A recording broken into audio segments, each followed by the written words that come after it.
Welcome on into the Fantasy Football Forge. My name is Steve, and it is time for the Week 7 running back rankings. Week 7 wide receiver rankings, of course, Week 7. They came out earlier today, so go check that video on out if you have not. And you can always find all of these rankings up on the website, www.theFFForge.com. There should be a link in the description that it should work. If it doesn't, it'll work by tomorrow for sure, but on Thursday. But that should be activated to be working. All those links to the individual positional rankings, and in the morning, quarterbacks and tight ends video will come out, so check that out when it comes out. We're going to go over the injuries. We're going to go over some interesting usage information. We're going to check out how I did with my loves and my fades last week, which doesn't look so good. So, the injuries for running backs that happened, and I think there's a couple of guys that maybe should have possibly made it to this list, but we got Emari Demercado had an ankle injury. I have no clue how severe that is. Same with Blake Corum, ankle injury. No idea exactly how severe that is. I think I actually ranked Blake Corum, kind of forgetting that he was on that list. So we'll see about, that obviously would probably help Kyren Williams if he is out. Interesting usage information. This all comes from the JJ Zachariason information dump that he puts out every Monday morning onto the social medias. So it's good stuff. I go through it. I clear some of it up. I give a little bit of it some context, and I don't include the stuff I don't think that we need to include. So, interesting usage for Saquon Barkley. You probably have a clue of where this is going. He was plus 1.6 yards over expected per rush in 2024 last season. This year, negative 0.1. So that could explain some things. I got to go get the kitty cat. I'll be right back. Alright, we got the cat in, so maybe she'll make an appearance, as she often likes to just walk right across like nothing's happening. Tyrone Tracy, in his first week back from injury, Cam Scadaboo's usage was not impacted. RJ Harvey has a 12% or better target share in 3 of his last 4 games, so, you like that. Breece Hall continues to dominate the Jets' backfield's usage ever since Braylon Allen left. So, over the last 2 weeks with Isaiah, so many Isaiahs that came to my head, likely Bond, none of them the correct ones, but Breece Hall's usage increased since then. Arizona, backfield, some backfields here. Michael Carter had 32 snaps. Bam Knight had 37 snaps. Michael Carter ran 21 routes. Bam Knight ran 13 routes. And Michael Carter definitely out-touched Bam Knight. Los Angeles Chargers backfield. Kimani Vidal, 43 snaps, 75% rush share, and 10.5% target share compared to Hassan Haskins' 20 snaps. All right, so I just had to double check. Going back to the Arizona backfield, I have quite a big separation between Michael Carter, Bam Knight. I might need to close that gap a little bit. I know the experts have Bam Knight ranked higher than Michael Carter now, but Michael Carter did get those routes were important. He did get 5 targets and nearly the same amount of rushing attempts. So I don't know. I don't know how I feel about that yet. Just a heads up, though, when we get to those rankings, they might switch up a little bit, at least close the gap. I'll have to look at kind of the matchup a little bit closer to determine some of my final feelings on that. New England backfield, Ramondre Stevenson had 46 snaps, and he had 11 more routes that he ran than Henderson. Henderson only had 19 snaps this last week. Pittsburgh backfield, Jaylen Warren had 31 snaps, and he ran the most routes. Kenneth Gainwell had 20 snaps, but he had the most targets at 6 targets. And Caleb Johnson even got involved with 11 snaps. They're coming off a bye, so Caleb Johnson, Ken Gainwell, they might eat into Jaylen Warren's stuff too much. We'll see on that. Remember, Jaylen Warren was injured, not too long ago, so he might still be coming back from that some, too. Seattle's backfield, Charbonnet played 14 more snaps than Ken Walker. I've been kind of talking about this, warning about this, and how it might impact Ken Walker, and how we've probably been ranking him too high. It's still hard to rank him too low based on what he's done this season, but Charbonnet also ran 7 more routes than Walker, so there are some question marks going on there. And moving on to Tennessee's backfield, Tyjae Spears had 36 snaps to Tony Pollard's 26 snaps, and Tyjae Spears ran 2 times as many routes. So, might have to close that gap too, even in the rankings. I don't know. All right, Kendra Miller's usage stalled this week after increasing week over week prior to this week. Quinshon Judkins, season low rushing back share for Cleveland so far this year, and I think we said the same last week about his rushing back share. So that seems to be reduced in recent weeks. Hopefully that is nothing. Ashton Jeanty has been getting very involved as a pass catcher for 3 weeks straight now. Chase Brown saw his second lowest rushing share. I alluded to them possibly using Perine more last week. Coming into this week as something to look out for, to be concerned about. And they seem to continue that trend after that kind of started about halfway through the week 5 game. And unfortunately, a lot of people were pumped about Chase Brown getting a bunch of targets. That did not happen in his first week with Joe Flacco. I almost called Joe Flacco Joe Burrow. He only had a 5% target share, Chase Brown. So that did not help. I'm sure it won't be that low every week, but I also, I don't know that it's any better than he was getting targeted pretty heavily before. And then David Montgomery had the least usage that he's had with Detroit in any game since he left early in a game in 2022. And if that game in 2022 was in Chicago, then this was the second least usage that he's had in any game in his entire career. And the one that was lower, he left early in. So, either way, his least usage essentially ever, including in his time in Detroit. Loves and fades last week. I loved J.K. Dobbins and Ja'Cory Krosky-Merritt. They did not come through. They're still going to be ranked pretty highly this week. Faded Cam Skattebo, Jaylen Warren, and Michael Carter. Michael Carter didn't have a great week. Jaylen Warren, I don't recall. I don't think it was very good. And then Cam Skattebo absolutely slaughtered. Did really, really well. So, darn you, Cam. No, that's awesome. Love to see that. Let's get on to the rankings for this week. Guys, if you like these videos, please do like them. That helps very much. And I'm always, of course, very willing to hear where you think I got the rankings right and where I got them wrong, more importantly there.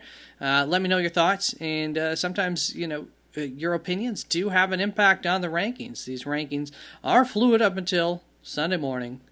They can change. We got a big running back tier. How freaking big is this thing? Does it fit on the screen? We have our first running back tier does not even fit on the screen.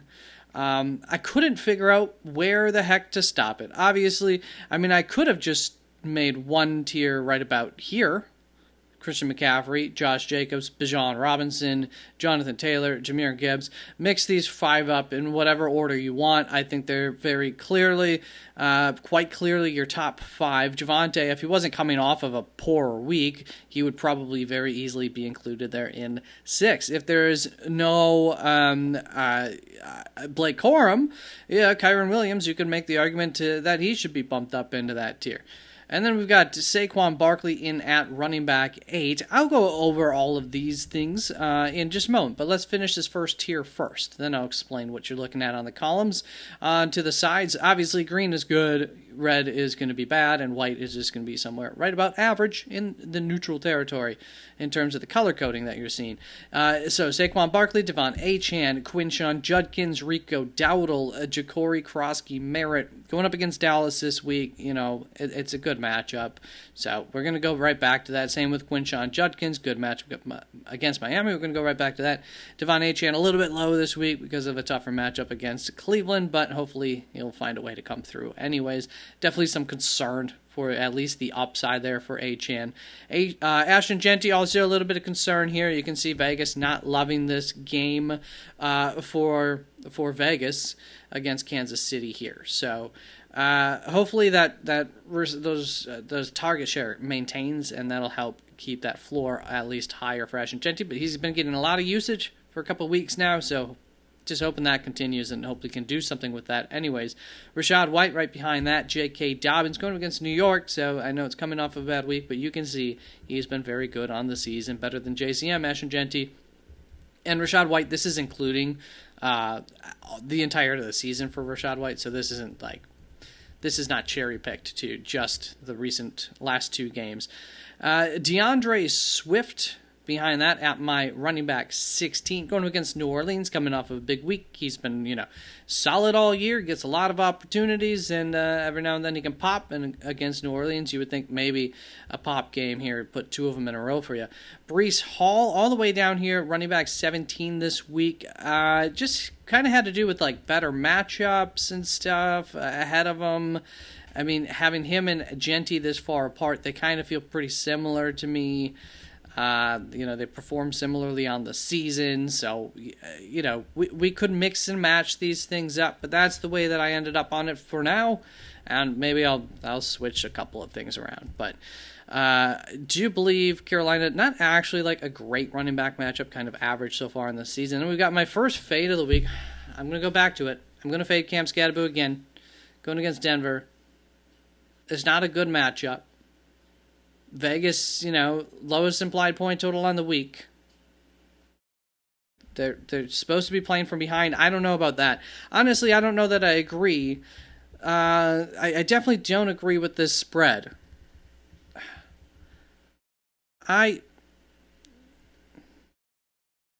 Be aware. Basically, I'm already fading him with my ranking. I'm ranking him at the floor. So you're probably playing Cam Skattebo. Hopefully he does well for you. Don't expect a big week, though. There's a lot of reasons why it might not be. Jordan Mason right behind that, going up against Philadelphia. This is basically contingent upon Jalen Carter not returning, which I don't believe he is supposed to. So I'm going to love Jordan Mason this week. Going up against Philadelphia, I think it's possible Minnesota could spell trouble for Philadelphia with no Jalen Carter and no Quinyon Mitchell in their secondary. Then I don't know. It could be a tough game, an ugly game, all sorts of things. But I think Minnesota's defense is probably better, and I think those pieces are pretty big for Philadelphia. Give 2 opportunities, Jordan Jefferson and Jordan Mason, making life on those 2 a lot easier to make things better for this Minnesota offense. Alvin Kamara going up against Chicago, good enough matchup there, so I like him enough this week. Jaylen Warren, a really good matchup. It's just the increased usage from those other backs that has me a little bit nervous about those opportunities. Definitely was a little bit limited last week, and so put him ahead of Alvin Kamara, even higher. I get it. But that's where I landed on him. Travis Etienne Jr. going up against the Los Angeles Rams. I don't believe the Rams have allowed any touchdowns, or at least no rushing touchdowns, to running backs so far on the season. It's a terrible matchup. I'm going to fade Travis Etienne. He kind of banks on big plays so far this year. I just don't think that this is a good matchup for Etienne, so I'm kind of expecting a bad game from him. And then Kamani Vidal going to sneak in at the end of this tier. I don't know that he quite deserves to be in the must-start tier. There's definitely some risks going on there, but I had to cut it off somewhere, and that's where I decided to cut it off. Because I do have enough faith in him, and the matchup is just a decent amount better than some of these guys, or at least the situation also feels better than some of these guys in the next tier. So I guess we're at the next tier. It's Ken Walker, Woody Marks, David Montgomery, Mondre Stevenson. I could have not cut off this tier here. I could have cut it off much earlier. Once again, I was really struggling with where to cut it off outside of maybe, at the top 5, but who cares about that cutoff? So this is my second tier. Ken Walker against Houston, a terrible matchup. We've seen the opportunities. It's not very good. He's done well with them, but in this matchup, a limited amount of opportunities is not a good thing. Woody Marks, I do think that he is hopefully going to be the guy this week against Seattle. Seattle has allowed a lot, or I should say teams have thrown to their running backs a lot against Seattle.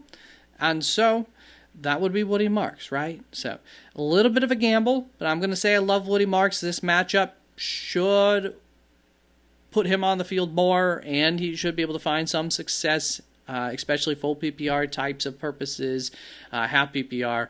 When you get into non-PPR, wouldn't have him quite up this high. I would definitely have David Montgomery up higher than him in that kind of case. David Montgomery going against Tampa Bay, of course, coming off of his lowest usage, and his usage after like week 2 or 3, it's kind of been yucky.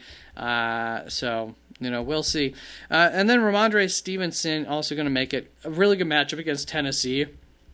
And I believe we've got some more ugly situations and matchups coming up here. Yeah, so Chase Brown I've got ahead of Tony Pollard. Tony Pollard, this might be too high, maybe too low on Tyjae Spears too. Talked about that a little bit earlier. Isaiah Pacheco in at running back, 30 against Las Vegas. I wouldn't be opposed to putting him up a little bit higher, but the opportunities, there haven't been that many this season, and is Kansas City going to be even more pass happy now that they get Rashee Rice back and everything's starting to get going for them? So that's a little bit scary, but at least the touchdown upside should definitely be there for him, or, of course, his counterpart in Kareem Hunt there. But over the last 3 weeks, I know Kareem Hunt has that big, 2-touchdown game, I think just 2 weeks ago, but outside of that, the usage has been softly shifting to Isaiah Pacheco. I don't know how true that is, though, also because Kareem Hunt missed a good chunk of the game. I actually thought he was out, and then he came back a little bit later in the game. So he wasn't getting used for a decent chunk from some in-game injury that he ends up coming back from. Then, like I said, I got Michael Carter here. Maybe this should be Bam Knight. Maybe I got to flip him or something. But to be honest, if Michael Carter's, especially if DeMarcado's out, it seems like Michael Carter was the one that kind of was the Emari DeMarcado replacement then, and if that's the case, I do prefer the receiving back against Green Bay than the straight rushing one. So I still think I would have, either way, Michael Carter higher. Kenneth Gainwell, really good opportunity against Cincinnati if he's going to continue to get used pretty heavily. I just don't know exactly how heavily that might be, so that's just a little bit of risk there. Travion Henderson, Tennessee, another one, a good matchup. Doesn't have the most amount of opportunities, but hopefully something comes together. Zach Charbonnet, bad matchup, doesn't get the most amount of opportunities, so that's why he finds himself a little bit lower on the list, despite having performed better than most of the other people in this tier up to this point in the season. Nick Chubb, he's been performing well. Seattle's really, really good at stuffing the run, so this just probably will not be a good Nick Chubb matchup, right? It shouldn't be. You never know what'll happen. And then RJ Harvey, really good matchup. Usage hasn't been the best and all that, and production off of that also on the lower end so far on this season. So not going to get too crazy about that matchup. Obviously, could put him a spot or something higher, but I didn't. And then that's going to bring us on to this tier. Kareem Hunt, Hassan Haskins, Kendre Miller, Tyjae Spears, Jeremy McNichols, Tyrone Tracy Jr., Bayshal Tootin, Bam Knight. Given re-looking at the stats, I'll probably at least, let's just do this. I'll give Bam Knight the starter honors there and at least get him up ahead of Tyrone Tracy. But Tyrone Tracy's usage could end up stepping up. It's just that it's a really bad matchup in terms of the fact that he was coming off of injury last week. So, that could increase. But yeah, I think all of these guys, 37 to 44 here, they're usable in a pinch. You don't want to have to use them. Definitely pick a wide receiver over them for your flex for the most part.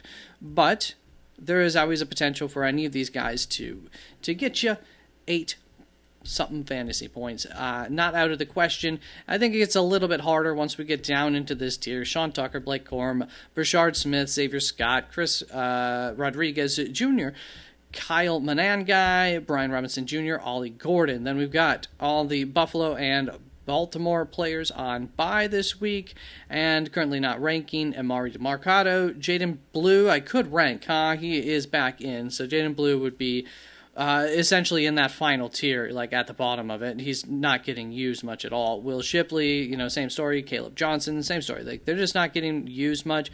Actually, looks like Caleb Johnson might be the one that you would want the most out of this bunch, and given the matchup, I'm not going to argue against that.